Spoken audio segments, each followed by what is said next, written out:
Le gouvernement qui met aussi sur pause le projet de loi sur l'immigration. Gérald Darmanin l'a annoncé hier. Et ce matin, on se penche sur les raisons qui ont poussé l'exécutif à reporter cet examen. Le ministre de l'Intérieur qui explique une demande de concertation faite par la première ministre en personne, Hélène Terzian.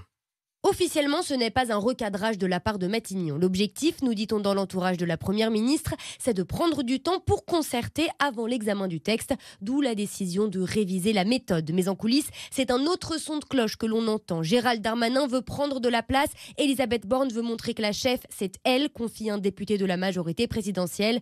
D'autant que le sujet risque d'enflammer l'hémicycle. Même un autre député Renaissance de sensibilité de gauche ne cache pas être soulagé de voir l'examen du texte reporté.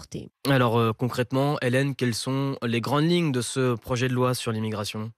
Le ministre annonce plusieurs nouvelles mesures dans les colonnes du Figaro. D'abord, faire en sorte qu'une décision d'éloignement soit prononcée dès le rejet d'une demande d'asile, mais aussi que non plus 3, mais un seul juge soit chargé d'examiner les recours devant la Cour nationale du droit d'asile. Et puis, comme annoncé la semaine dernière après l'attaque de policiers à Lyon, Gérald Darmanin veut lever certains freins qui interdisent l'expulsion des étrangers délinquants, le fait d'être marié ou encore d'être arrivé en France avant l'âge de 13 ans. Enfin, les titres de séjour ne seront délivrés qu'à condition de bien maîtriser le français et de respecter les valeurs de la République.